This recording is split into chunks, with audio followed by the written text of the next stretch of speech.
Donc la suite logique, une fois qu'on est allé sur le terrain pour voir un peu ce qui était déjà fait sur les élevages, une fois qu'on a conduit des essais zootechniques pour essayer de documenter un peu ces nouvelles générations donc, de bâtiments, l'étape d'après c'était de capitaliser sur toutes ces infos donc, récoltées et de venir les insérer au sein d'un outil en libre accès qui puisse servir au plus grand nombre. Donc c'était exactement l'idée du projet donc, Multiport. Donc le projet Multiport, si on s'attarde un peu sur le contexte de pourquoi cet outil-là est sorti de terre, l'idée c'était de dire, on voit bien qu'il y a quand même de plus en plus de solutions en lien avec l'amélioration du bien-être animal qui sont mises en avant, mais en fait on tombe un peu tout le temps, on est un peu tout le temps confronté au même type de problèmes qui sont, finalement on ne peut pas se permettre de travailler uniquement sur le bien-être animal, mais c'est quand même important de connaître les répercussions positives comme négatives que cela peut engendrer sur d'autres performances en lien avec le pilotage global donc, de l'exploitation, donc en lien avec l'économie, en lien avec l'environnement, en lien avec le sanitaire ou en lien avec le travail. Et enfin, un autre point, c'est quand on parle de bien-être animal, est-ce qu'on dispose finalement de billes techniques et scientifiques pour avoir l'efficacité réelle de cette solution en termes d'amélioration du bien-être animal. Donc l'outil Multiport, il s'inscrit exactement donc, dans cette veine-là. Et donc c'est un outil qui permet de réaliser une évaluation multicritères sur donc, les différents aspects que je vous ai évoqués là. Et le public cible qui a été, on va dire, priorisé pour cet outil, c'est un public cible éleveur et staff technique, on va dire, autour des éleveurs. Donc vous verrez que c'est volontairement un outil qui est très facile d'accès, qui est très ergonomique et avec une prise d'information qui est rapide au vu donc, du public cible qui avait été ciblé donc, à la base. Donc vous allez avoir une vidéo qui va se lancer sur la slide d'après et qui va vous montrer un peu la marche à suivre. Donc c'est un outil qui est d'ores et déjà librement disponible sur le site internet de l'IFIP. Donc vous prenez n'importe quel moteur de recherche, vous allez sur le site internet de l'IFIP et sur le site internet de l'IFIP, vous allez avoir une partie qui s'appelle App IFIP.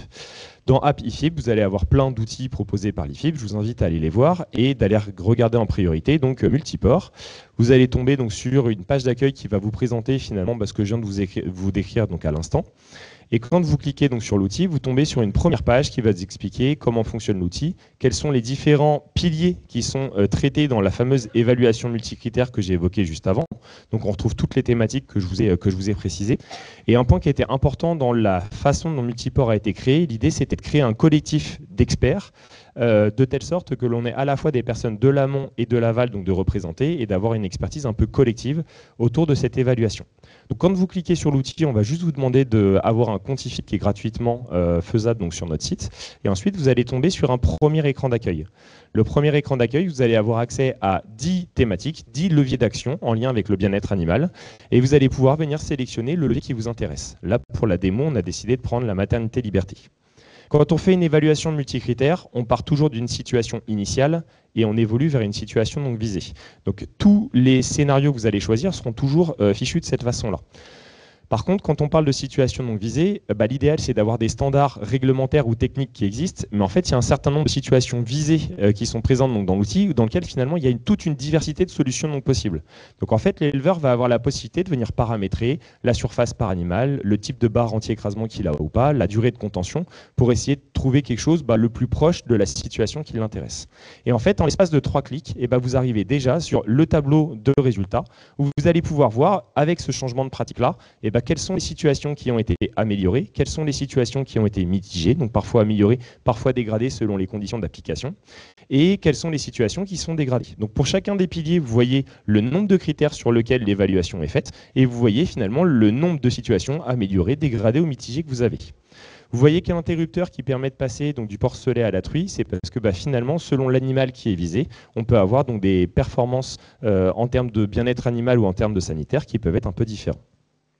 Donc quand vous appuyez sur la liste déroulante pour chacun des piliers, là vous allez avoir le détail de tout ce qui se passe donc, au sein donc, de ce pilier-là. Parce que quand on parle d'une amélioration donc, du travail, en fait le travail ça passe par plein de leviers d'action possibles. Donc vous voyez qu'en fait on a un peu 2 niveaux de lecture dans l'outil, un niveau de lecture très très général et un niveau de lecture beaucoup plus précis. Un point qui était important, c'est que quand l'utilisateur veut utiliser l'outil pour la première fois, il va avoir besoin de trouver ses repères sur comment l'outil fonctionne, etc. Mais finalement, une fois que la première fois a été faite, et ben vous allez voir que toutes les évaluations qui seront faites par la suite, on suit toujours la même mécanique. C'est toujours en 3 écrans. Un écran où je sélectionne mon levier, un écran où je paramètre mon levier et je comprends bien d'où je pars, ma situation initiale, et où je vais, ma situation donc visée. Et ensuite, je retombe sur un écran donc de synthèse qui va me permettre donc d'afficher les résultats. De cette façon-là, finalement, quand l'utilisateur va utiliser donc l'outil, eh ben, il va se retrouver à être dans une situation assez confortable où les résultats sont toujours présentés de la même façon. Les écrans sont toujours visuellement très ressemblants les uns des autres, peu importe les leviers qui sont utilisés. Donc ça, c'était pour que vous ayez une vision, on va dire, un peu complète donc, de l'outil.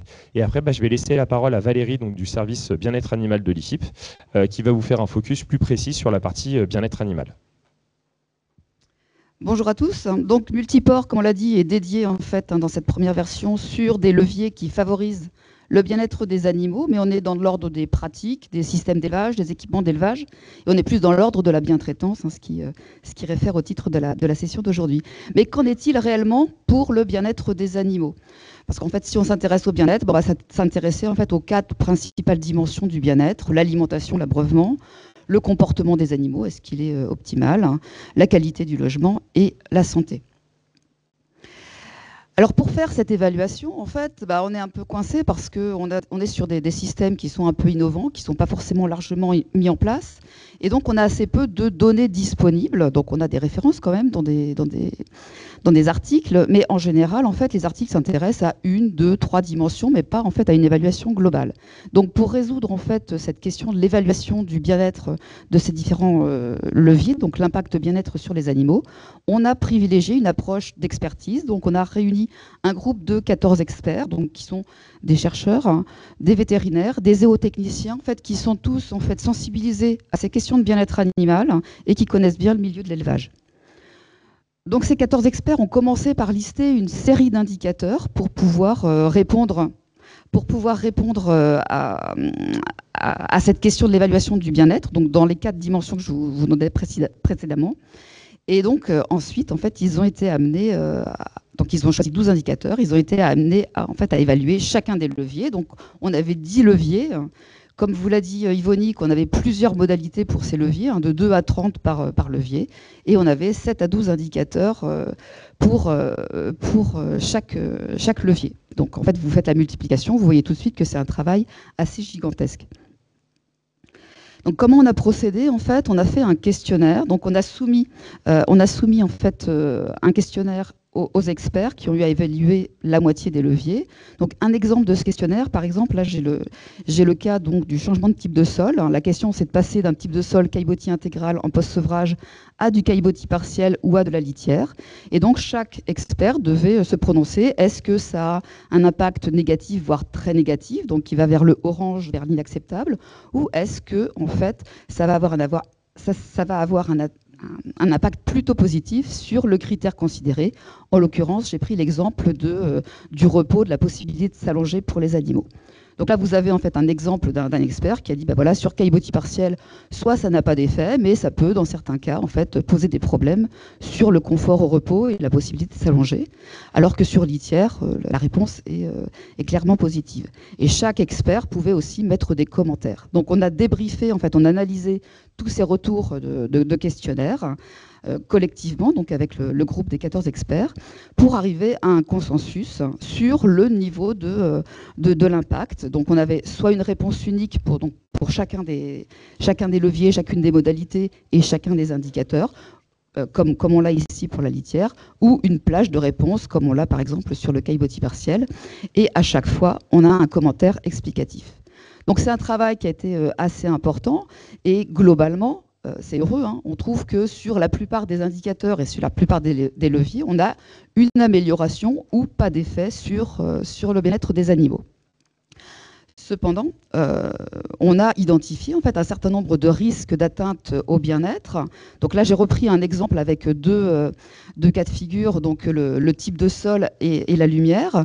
Si on regarde par exemple le stress social, on voit en fait que les experts sont prononcés sur le fait qu'avec une augmentation de la surface vitrée assez importante, on pouvait avoir un impact négatif sur le stress social qui est lié en fait à un rayonnement plus important. Et en l'absence en fait, de protection au niveau des fenêtres, on peut avoir en fait, des risques d'agression entre animaux pour l'accès à des zones de repos confortables.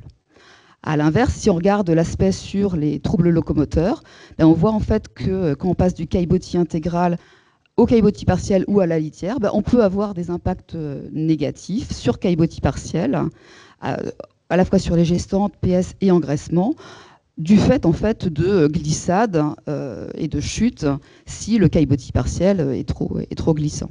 Donc en fait globalement dans Multiport, ce qu'on va retrouver, c'est une évaluation, donc pas uniquement des risques d'atteinte, mais également des bénéfices attendus en termes de bien-être animal. On a chiffré également l'intensité en fait de ces risques et de ces bénéfices, et à chaque fois vous trouverez en fait une ligne de commentaires qui vous permet en fait d'expliquer pourquoi on en est arrivé à cette solution. Je vous remercie de votre attention.